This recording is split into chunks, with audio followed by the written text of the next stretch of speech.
Dolphin fans. Football is mighty rough. Winning gets awful tough. We're rooting for the Dolphins. Our mighty, mighty Dolphins. We're rooting for the Dolphins. Our mighty, mighty Dolphins. Hello, hello, hello, Miami Dolphin fans, and welcome to the Same Old Dolphin Show, sponsored by BetUS, part of the DolphinsTalk.com podcast network. I'm Josh Katzker. With me today and every day is my brother from the exact same mother, Aaron the Brain. Aaron, say hello to the people. Hello to the people. Brain, how you doing? How you doing? It's been a week since we've spoken on the show. We got a nice little break. It was nice to, not got a have nice to little break. Oh, you didn't get a nice little break? Well, did you miss where I did a 3.5 hour live podcast the other night? Well, yeah. I hopped on for halftime. That's right. You were there for a little bit. But yeah, so we've been away. The show hasn't been on for a minute, but obviously lots and lots of news since last time we talked. And probably, listen, unless you've been living under a rock, you know that the biggest piece of news that has happened surrounding the Miami Dolphins since the last time we came on the show is that Reid Sinnett is back with the Miami Dolphins. He's on the practice squad. He is part of the team once again. Reid Sinnett back, baby. Let's ride. Yeah, well, hopefully we don't ever have to see Reid Sinnett in a game, in a regular season football game. Preseason legend Reid Sinnett. But yeah, I mean, look, you're taking precautions. Obviously, Tua had been ruled out for the Jets game. The good news is by all accounts, he seems to have avoided anything other than a concussion, which obviously is serious, and he's in the concussion protocol. But the MRI came up clean, so there's not anything catastrophic there. And he's in the protocol, and at this point, we're just kind of taking it week to week. It's not day to day, it's more week to week. But I guess we'll get a good idea of what the team is thinking when it comes time. I guess if they end up putting him on the pup or on IR, I should say, not the pup, on IR, then you know that he's going to miss 4 games. But if they don't put him on IR, then that tells you everything that you need to know about what the team is thinking. The team is thinking that there's a good shot that he's not going to miss 4 games. Yeah, there's a lot of possibilities right now, and there's also quite a bit of gray area, quite frankly. But there's just a lot that we don't know at this point. We're going to do our best to try to give you an update on where things stand right now. But as you know, obviously the Dolphins lost on Thursday night, 27-15. That was kind of secondary to the fact that Tua Tagovailoa was concussed pretty badly in that game against the Cincinnati Bengals. And since then, there is now a firestorm of activity and questions surrounding the Miami Dolphins and their handling of Tua after he took a hit in the first half of the game against Buffalo. And there are concerns that maybe this situation wasn't handled correctly. And there's just a lot going on. So we're going to do our best to sort of talk through that situation right now. Again, with the full acknowledgement that we are not experts in concussion protocol and in neurology or in anything of that regard. We are not experts in it. We're going to do our best to sort of talk through that process to sort of tell you where we are and where we think things could go from here. Then after that, we're going to talk a little bit about that game against Cincinnati, because there was a football game that was played. So we do need to talk about that. And there's going to be another football game coming up on Sunday that we need to talk about as well. So we're going to do a lot of different things to talk about this. And then, of course, we'll start to look ahead as to where the Dolphins go from here, although we're not going to preview the Jets game because we're going to do that later this week in person, Brain. We're going to do an in-person episode, which I don't think we've done an in-person episode, me and you, since right after the Atlanta game. last Oh, season. I that's think was right. the Yeah. I think was the last time we did one in person. So we're gonna The do Deshaun Watson episode. yeah, which that was not a lot of fun. So hopefully this episode that we'll do on Thursday previewing the Jets game will be a little bit more fun for everybody. Of course, there's also a big story surrounding the team. But anyway, that's all we're going to get into today. But before we do that, a reminder, if you haven't done so already, make sure you're following us on Twitter. I'm at Amplified to Rock. He is at Aaron the Brain. That's at Aaron the Brain. The show is at Same Old Dolphins. You can download, rate, review, and subscribe to the Same Old Dolphins Show on Apple Podcasts, Spotify, Stitcher, everywhere that you get your podcasts. And we invite you to leave us a 5-star rating and a positive review. We appreciate all of you that have taken the time to do that. And of course, make sure you're visiting dolphinstalk.com each and every day. It is your one-stop shop for all things Miami Dolphins, and we're going to have a lot of news coming your way. And finally, last but certainly not least, the Dolphins Talk YouTube channel is the place to make sure that you're hearing every episode of the Same Old Dolphin Show, dolphinstalk.com daily, our pregame and postgame wrap-up shows. That's the place. So smash the like button on this video, subscribe to the channel, share it, tell your friends. We appreciate it very much. And Brain, let's dive into this. So here's what we know. Tua Tagovailoa takes a nasty hit towards the end of the first half of this game against Cincinnati, goes down. It's scary. I mean, my initial reaction, for those of you that were watching the live watch along that we were doing here on the Dolphins Talk YouTube channel, I thought initially he had like broken his hand because of how his fingers were splayed in that fencing posture. It was a scary sight. And then it became clear that no, it was not, there was nothing broken. It was this hit had, done some serious damage to him. And he was down on the field for a really long time before they were able to cart him out. And it was just a scary, scary hit. And he was concussed, and he's concussed. He's now in the concussion protocol. We know, as Aaron mentioned already, he's out of the game and ruled out of the game on Sunday against the Jets. That's what we know about his condition at this point in time.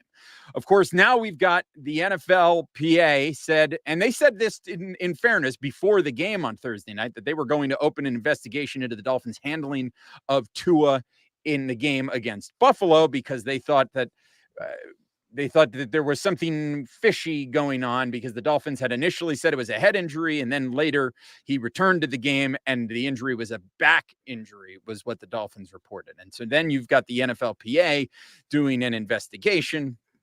And what we know since then is that the unaffiliated neurologist who is on the sideline for that game has since been terminated by the Players Association, because they feel that he had made several mistakes in the process.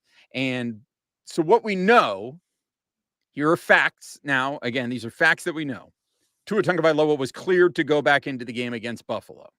So what that suggests is that the Dolphins medical team, who ultimately had the final say as to whether or not Tua would go back into the game, said that he was fine to go into the game. And the independent neurologist said, did not, for whatever the thing was, he did not push back, did not say that he shouldn't go into the game, as far as we know. And so Tua was cleared to go back in, because my understanding of the protocols is if that the team and the independent neurologist disagree, the player is automatically pulled. So there was no disagreement to the fact that Tua had to be pulled. So Tua went into the game and he was cleared. As far as we understand it, the Dolphins medical team were not negligent in any way in making this evaluation or this diagnosis, as far as we know right now. There is a firestorm of people who are suggesting, and loud, maybe not even suggesting, they're outright saying that the Dolphins have mishandled this situation and done Tua badly. That they were not thinking about the player's best interest and this, that, and the other thing. As of right now, we have no evidence to suggest that that is in fact the case. We may find out that that is in fact the case. And if that is something that has happened, then this is a very different conversation. But right now, this is what we know. So right now we have this player who is concussed because of what happened in this other game. This investigation is going on, and a lot of people are unhappy about it. There are some people suggesting that the only way the Dolphins are going to have their good name cleared here is to put Tua on IR and forget about it for a while and let everybody cool down, or that they should never play him again, or that Tua should storm out. And then there's all kinds of, I mean, every possible emotion or response that you can think of people having to the scenario seems to be going on at the same time, which is not unusual when you're talking about the Dolphins, because everybody seems to fly off the handle when surrounding the Dolphins. But that's largely where we're at. We are still we're basically waiting on facts at this point. The facts that we have are Tua was diagnosed by the Dolphins to not have a head injury after all. It was a back injury. He was clear to return to play on Sunday against Buffalo, and then suffered this, pretty awful concussion against the Bengals, and now is going to miss the Jets game. That's what we know for now. And everything else is just kind of noise until we have a bit more information. Brain, anything about that to sound incorrect to you, or do you have any reaction to all of that? No, I mean, it sounds, you laid it all out there. Those are all the facts. The one thing that I would say that probably should be noted is that it's not as if the medical staff, it's not as if Tua was only dealing with like a hit to the head in the Bills game. There's a reason why they believed it to be a back or ankle injury, because he actually on a short yardage play where he did a QB sneak, he came up holding his back. He was obviously hurt on that play. Later, you get the hit from Milano. He hits his head on the turf, but he also, falls pretty hard on his back and his backside on that play. He gets up, he stumbles. That's the 5-second video clip that every Twitter doctor has demanded is, this is the evidence that Tua was concussed in that game, in spite of the fact that he went to the sideline, he went straight to the locker room. They determined that it was not neurological, that it was a muscle thing. Now, you will find out about the handling of that, but it's not like there was no reason to think that there was a back injury and that was something. It's not like they made something up. There was a legitimate back injury, and it was determined by the medical staff and the independent neurologist, whether he mishandled it or how he came to the decision, that I don't know. We're going to find out in the report, but it was determined by the medical staff and the independent neurologist that it was not neurological and that it was not a concussion. And thus, since Tua wanted to go back into the game, he went back into the game. It should also be noted that he came back in the game, showed no signs of any head injury. Nobody was talking about it being a head injury after the game, aside from the fact that there was like this talk of an investigation because of that 5-second video clip. So, take that for what it is. The one thing that I like, I'm in the same boat as you. I'm going to wait until the facts come out. But I lost my train of thought, to be perfectly honest. That's fine, Brain. That's fine. Here's the thing. And another fact of the matter is, which also I think speaks to this investigation or whatever the fact, Tua went through concussion and neurological testing every day leading up to the game on Thursday night against Cincinnati, and passed every single test that he took. So, I mean, I don't know what there is to say about that other than the fact that he was cleared. So I'm not going to stand here and tell you beyond the shadow of a doubt the Miami Dolphins did nothing wrong, because I've been around this team long enough to know better, right? Yeah. I know I've been around long enough to know than to just blindly trust that what the Miami Dolphins tell me is true. But I think in this case, it seems to me that if the Dolphins cleared Tua to play, it is because there was enough language in the protocol to allow the Dolphins to clear him. And we know now that the Players Association and the NFL are working to close that sort of loophole in that protocol language, so that if a player ever shows that kind of gross motor instability, which is the phrase that they're using, that Tua displayed after that hit, that if a player ever shows that, they are automatically pulled from a game. Right. That's the new rule that the NFL and NFLPA want to have put in place. And so be it. But at the time of this game on Sunday, that was not the rule that was in place. And because of that, the Dolphins were able to figure out that they were able to diagnose something different. And as a result, Tua was able to be cleared to go back in the game and continue to play. And that's the end of it.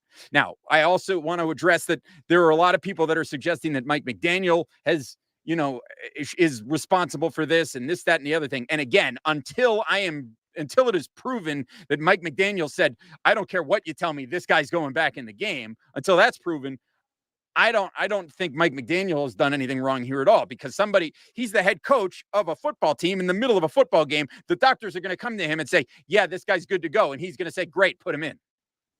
Yeah. And so, like, obviously, what's Mike McDaniel supposed to do? The doctors cleared him. The guy wants to go in. You have no reason to not play him in that situation, especially when you're saying that it's a back injury.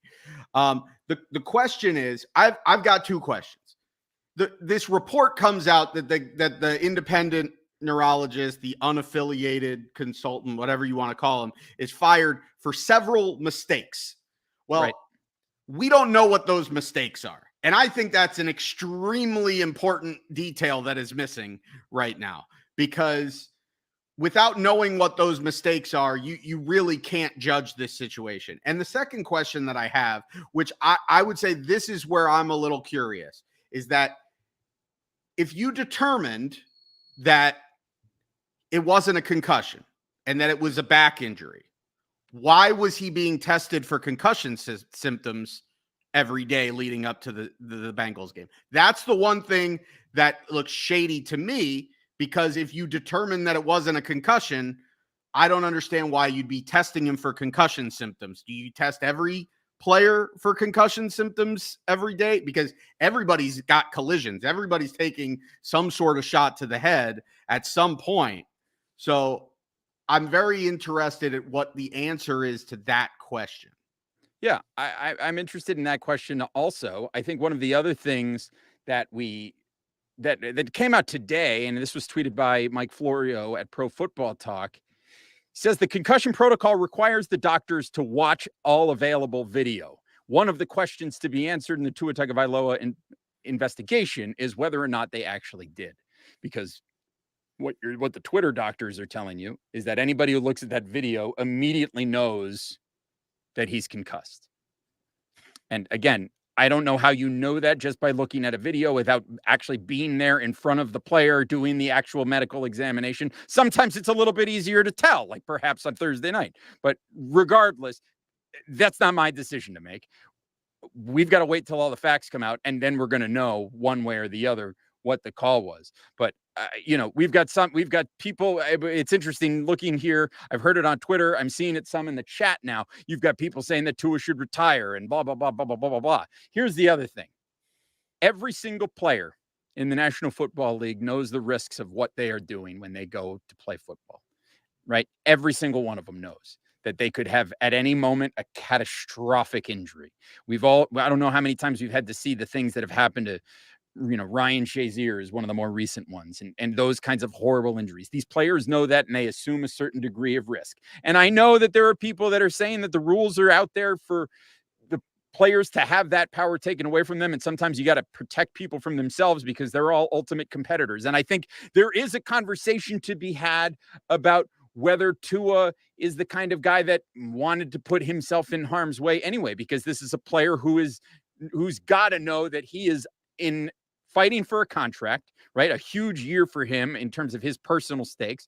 This is a player who has a reputation for being injury prone because he is small and he has had trouble staying healthy in his NFL career, obviously in the last year of his college career as well. So that is a factor too. So is this the player that, gets a little bit shaken up, but then is bound and determined to go into this game no matter what, because I'll be, doggone if you're going to tell me that I can't go into this game and I feel okay just because you think I've got some cobwebs. I'm not saying that that's what happened, but that's another angle in this to look at. It's something else to consider in this. Again, we've got to wait until all the facts come out. We don't know how Tua dealt with this situation. We know that he's meeting with the investigators and stuff as well. But all we know is this. At the end of the day, what happened to Tua on Thursday night could have happened at any time. It could happen in any game. Could have happened in the first game of the season. It could happen 3 weeks from now. It doesn't matter. That hit is always going to do a certain degree of damage. And that is a risk that the players all assume. What we know right now is that the Dolphins are without their starting quarterback for at least the next week, possibly longer than that. And how the rest of this plays out, we're just going to have to wait and see.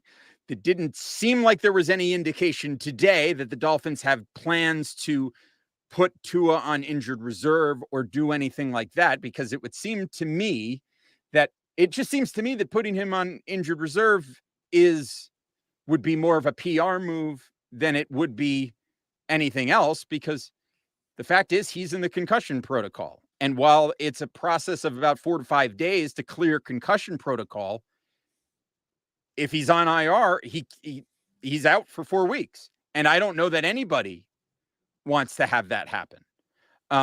So, I mean, unless there are people that are telling the Dolphins, this is the only way forward, this is how you have to do it, you have to put this guy on the shelf for a month, then so be it. But I don't know that I have heard anybody say that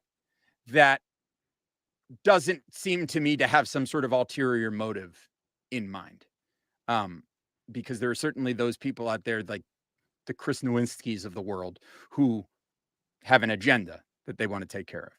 Ultimately, at the end of the day, what we know is the Dolphins are without their quarterback. They're without him for now, and he's going to come back when he comes back. That could be against Minnesota. It could be a month from now. It could be next season. I don't know. We've got to wait and see how it plays out. But there are just so many questions out there at the moment. But the one thing that we know for sure, Dolphins are without their quarterback.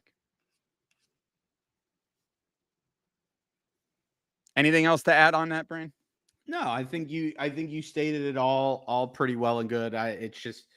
I'll say this. I mean, there was a player, Bucks tight end Cameron Brate in a game this weekend suffered a concussion in the second quarter of the game. Played into the third quarter, had more receptions before he was taken out of the game, and then it was announced, and then he was ruled out for returning because he had a concussion. But I don't see the hysteria surrounding that. So I think that there's a lot going on here, and I don't think that the vast majority of the media is making a big deal out of this because they care about player safety. I don't think that I think that's part of it, but I think there's a lot going on here. I think the fact that he's a quarterback, the fact that there's this fascination with Tua, and there's this need to drive home a narrative that he can't stay healthy.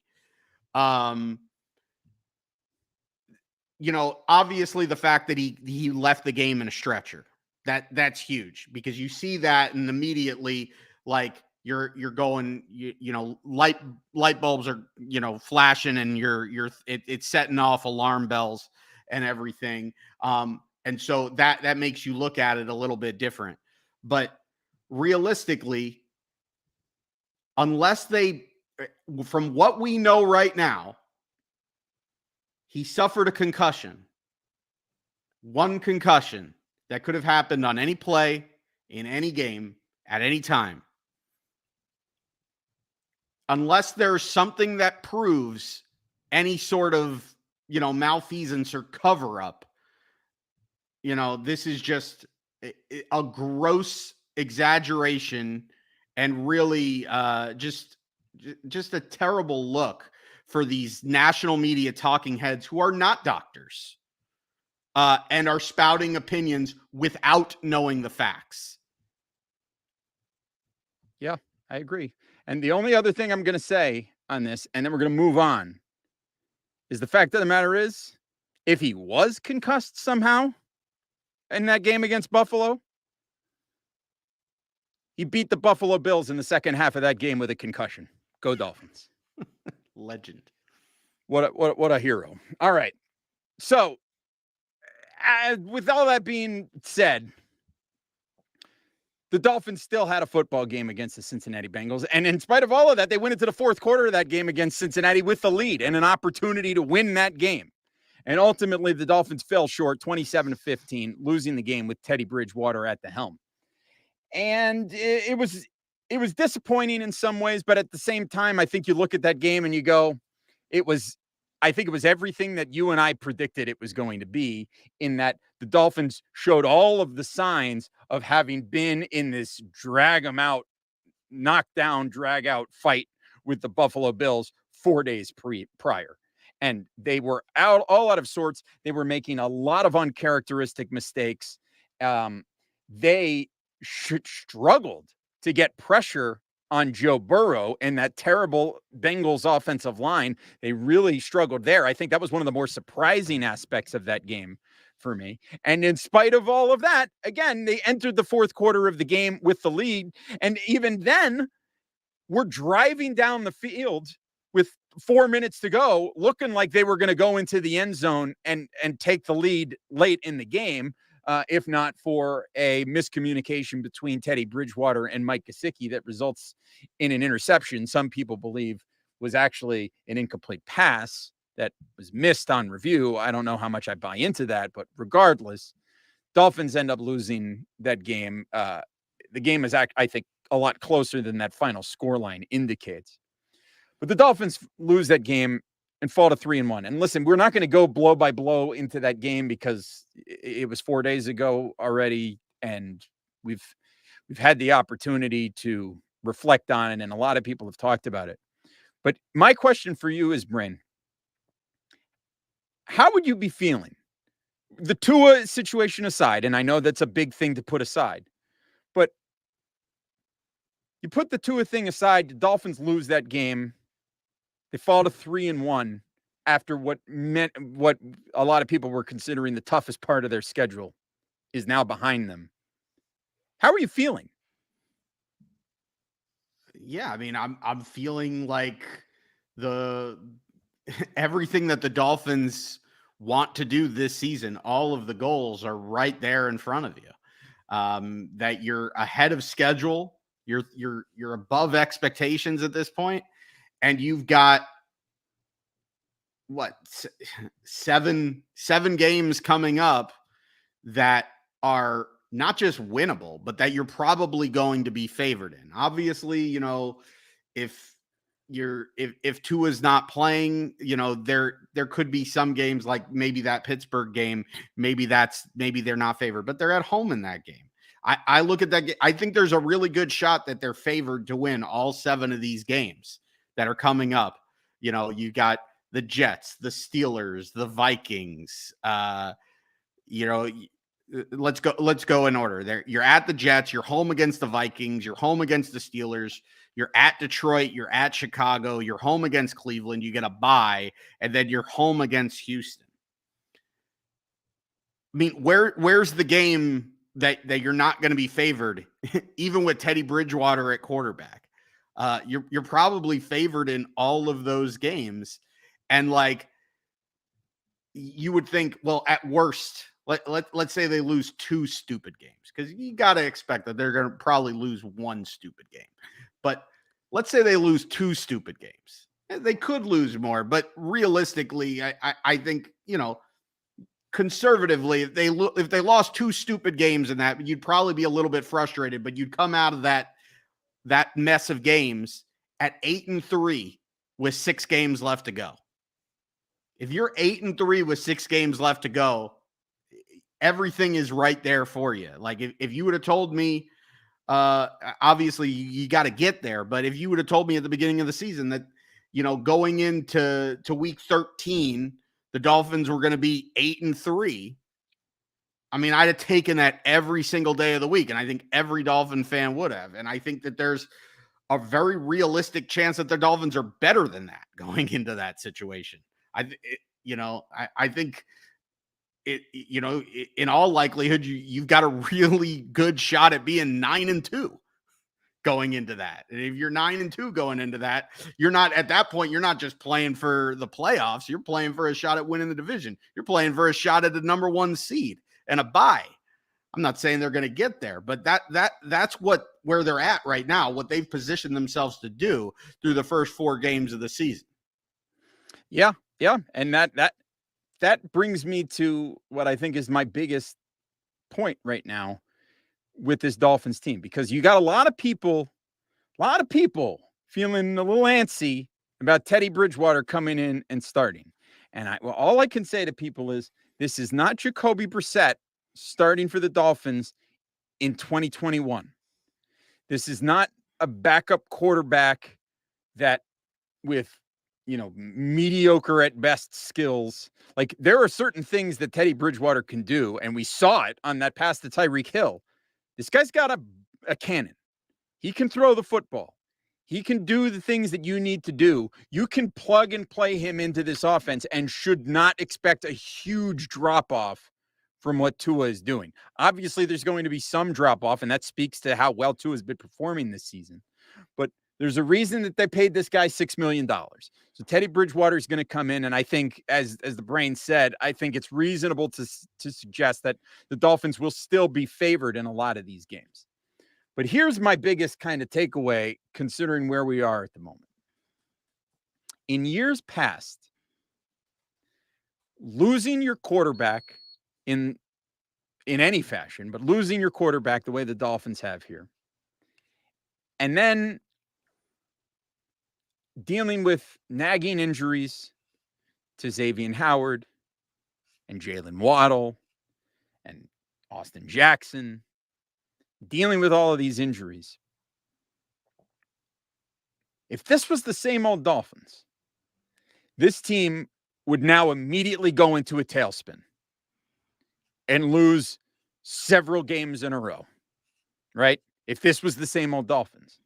So what I really want to see, and I think this is a big moment, has the potential to be an enormous moment in Mike McDaniel's coaching career with this Dolphins team, is can he take this team now in this moment and at a point in time where past teams would spin off, can he keep them back on track and get them to bounce back from what was a very emotional, disappointing loss to Cincinnati for more than one reason, and get them to turn around and focus and continue to play good football?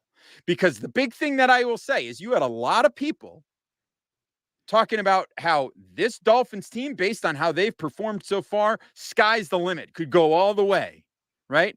And if that is in fact the case, if this roster is in fact just as good as we all want to think it is, and is as close to being a legitimate contender as we all think it is, then you've still got to go into this stretch and you've still got to come out with a number of wins. You've still got to go into that final stretch in position to split those last 4 or 5 games and still make the playoffs, no problem. You've got to do it. So can Mike McDaniel find a way to make this happen? That to me is the big question as we go forward with Teddy Bridgewater at the helm. Yeah, and the reason that they brought Teddy Bridgewater in here was so that you had a solid backup. And look, I'm not going to sit here and talk about how great Teddy Bridgewater is, and say that, like, there's no concern. Obviously there's concern.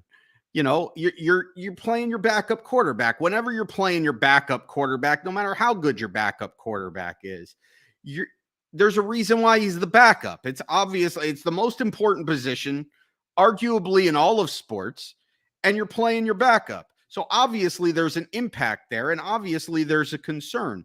But the reason that they went out and they got Teddy Bridgewater is because this is a guy who's experienced as a backup quarterback this exact situation.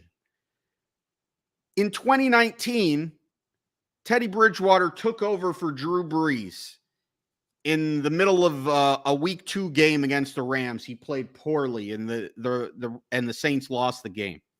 He then started 5 games in a row. The Saints won all 5 of those games. Granted, they did it against a soft part of their schedule. Well, look what you've got in the You're not asking Teddy Bridgewater to go out and beat the Bills and the Ravens. You're not asking him to go out and beat the Packers and the Bucks and the Chiefs. You're asking him might eventually ask him to beat the Packers. Hopefully not, but we might. Well, look, if we get to that point of that's a whole other conversation. If the conversation is, can Teddy Bridgewater lead us to the playoffs? That's a whole other question. But for right now, taking it week to week, under the assumption that Tua will at some point be back, and granted, that's an assumption, and we don't know the answer to that. And so, a few weeks down the line, that might not look like it's going to happen. We might have more clarity on that, and I might have egg on my face for saying that. But right now, we're asking him to beat the Jets. But even if you were to project this out for 7 weeks, you're asking him to beat the Jets, the Steelers with Mitch Trubisky or Kenny Pickett. You're asking him to beat Jared Goff. You're asking him to beat, Kirk Cousins. You're asking him to beat Justin Fields, and you're asking him to beat Jacoby Brissett, and you're asking him to beat Davis Mills. And you're asking him to do that with an offense that has Tyreek Hill and Jalen Waddle and talent at running back and a head coach that clearly knows what he's doing and a defense that is very good. So I don't think that the Dolphins are in this horrible position because they have to play their backup quarterback, because 1, I think Teddy Bridgewater is a fine backup quarterback, and 2, this is the part of the schedule that you'd be okay with having your backup quarterback navigate. Yeah, I mean, Teddy Bridgewater is probably the best backup quarterback in the National Football League. Well, he's the highest paid, but I mean, is there a better backup quarterback in the league? I mean, I don't know. I think that he's in the same tier of backup quarterbacks. Like, you got guys like Andy Dalton are around. You've got, we don't know how good Pickett is for Pittsburgh because he's a rookie and we haven't seen him. He's the starter now. Yeah, well, he's the starter now. So now Mitch Trubisky. Is Teddy Bridgewater better than Mitch Trubisky? Yes. I don't know. I don't know that. What? Yes. Based off of what? Like everything. No. They're the same caliber. The point is that Mitch Trubisky can win games. Teddy Bridgewater can win games. Like, they're serviceable quarterbacks. You're not going to ask them to Mitch carry Trubisky you. just lost to the Jets. Well, he got an assist from Kenny Pickett. I get what you're saying, Bryn. I get they're what you're saying. I'm not going to sit here and talk up Teddy Bridgewater because, like, the guy's 3 years removed from that stretch that we talked about. He, in very limited play in a series against Buffalo and then, a little more than a half against Cincinnati. He looks serviceable. He's looked very erratic at times, and then he's made some throws that make you say, wow. I think the issue with Teddy Bridgewater is, 1, he holds on to the ball a long time. He's not this guy that makes a lot of quick reads. And number 2, he's not terribly accurate. But no, you're right. But I think those are flaws that you're going to be able to work around given what is surrounding him in this offense. And quite frankly, and there are a lot of people out there that are demanding that, Teddy Bridgewater take a back seat to Skylar Thompson. And my response to that is we have not seen Skylar Thompson against an actual NFL defense. So I don't know that Skylar Thompson is somebody that is ready yet. Skylar Thompson looked great in the preseason, but looking great in the preseason does not translate into regular season success. Yeah. And what I'd say about the whole Skylar Thompson versus Teddy Bridgewater thing is you're paying Teddy Bridgewater to be your backup quarterback. Exactly right. And it's not like Skylar Thompson was this highly drafted guy. He was a 7th round pick. He earned his spot on the roster, but he was admittedly, one of the last players to make the roster. So you're going to trust the guy that you've invested in for Correct. this exact situation. Exactly. And if he falters, okay, this is why Skylar Thompson made the roster. But until he falters, there's no reason to go to Skylar Thompson. You paid Teddy Bridgewater to do this. Let him fill his role. If he fails, next man up. Yeah, absolutely. So he's going to go out there, and that's worst case scenario. Teddy Bridgewater trots out there and looks like absolute dog crap. You're going to have. I don't believe that Mike McDaniel is going to continue trotting Teddy Bridgewater out there if he's not doing the job that he needs to be doing for the team, especially knowing that Skylar Thompson is sitting there on the bench. But listen, there is no quarterback controversy right now. Teddy Bridgewater is the guy until Tua returns. I mean, and it doesn't matter what anybody else thinks because that's the situation. And it's going to be the situation. So you can, I mean, there are people out there that want to fanboy, want to stand Skylar Thompson because of how he looked in preseason. Fantastic. That's great. There's every opportunity that Skylar Thompson might eventually be a starting quarterback in the National Football League. It's not right now. It's not right now. It's going to be Teddy until Teddy shows us that he's not the guy. And quite frankly, any conversation to the contrary is quite frankly ridiculous at this point. So, Brain, with all that out of the way, you know what time it is? Is it time to check our pulse? It is time to check your pulse. Can we check your pulse if you're not fired up?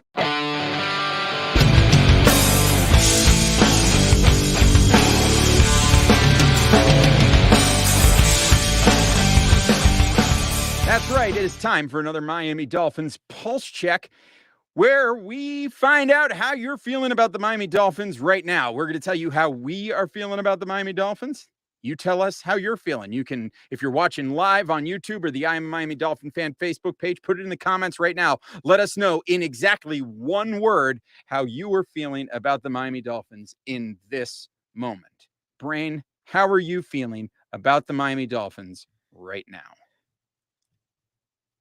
It's not so much about how I'm feeling about the Miami Dolphins. It's more or less how I'm feeling in general about this whole situation that is enveloping the Miami Dolphins. I should feel pretty good because the Dolphins are 3-1 and they almost won a game that they left 12 points out there. And had their backup quarterback on the field and spent a good portion of the game without not just Byron Jones, but also Xavier Howard. They're starting their corners for some time in that game were Nick Needham and Kader Kohu. And they had an opportunity to win the football game in spite of everything that went wrong. But obviously, everything that's hovering over this Dolphins franchise right now has to do with Tua, the injury, the investigation. And frankly, I'm annoyed. I'm annoyed at the national media talking heads who are speaking out of line and jumping to conclusions without facts. I'm annoyed at the people who don't have the logic or the wherewithal to filter that and understand that these are talking heads that are being paid to fill time and get clicks and get viewers because it's TV and it's radio and it's paid for by advertising. And what sells advertising dollars? Viewers and listeners. I'm annoyed by literally anybody that is claiming to know what happened when we don't know. The only people that know are in that locker room or were on that medical staff or are doing this investigation. And until that stuff is actually released, nobody knows. And anybody that's jumping to conclusions or making inferences off of a 5-second video clip really has no idea what they're talking about. And they're just spouting the opinion of somebody else that they heard.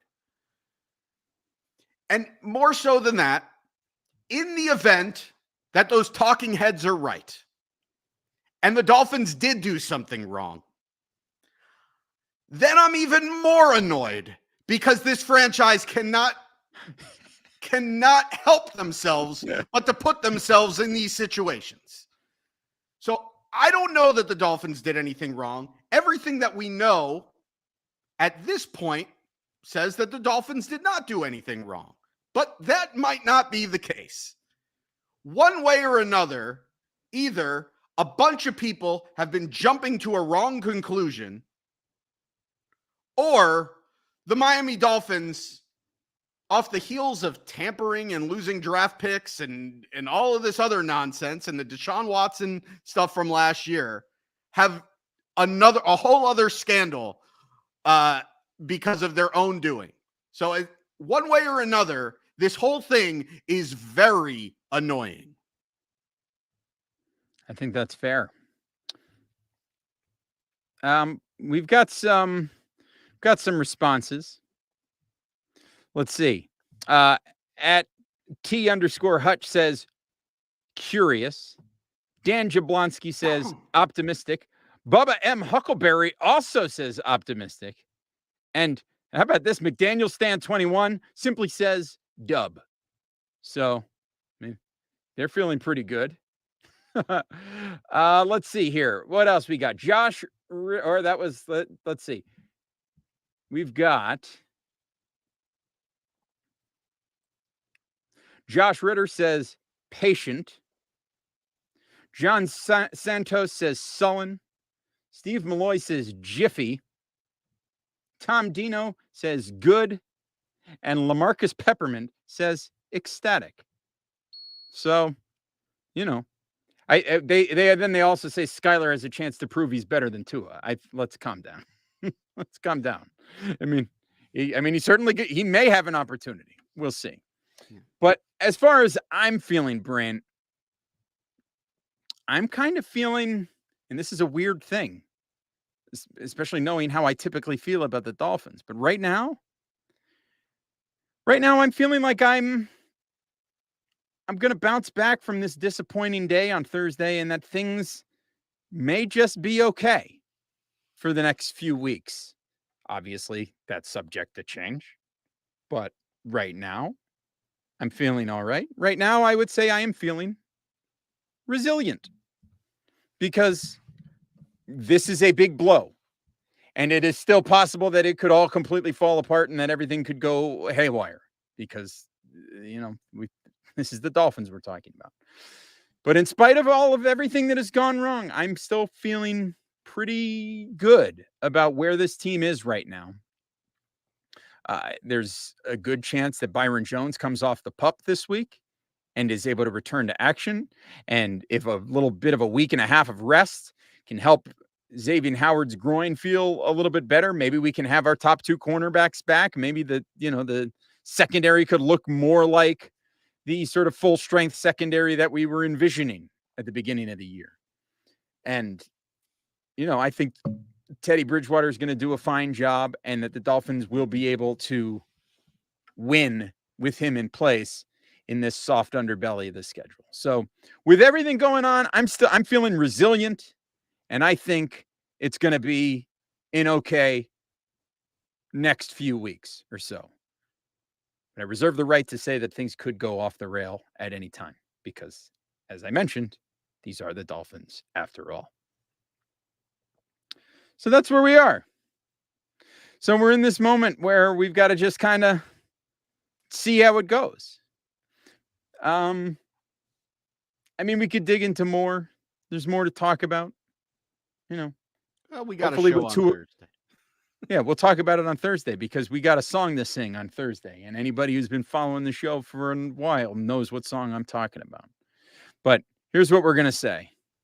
Hopefully when Tua comes back, maybe he can work on that thing about holding on to the ball for too long and trying to make everything happen. That problem that we've talked about forever and ever with him, it reared its ugly head.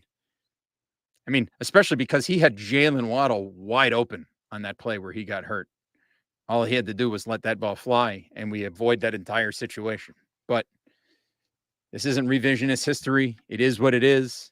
And we've now got to move forward with things in place.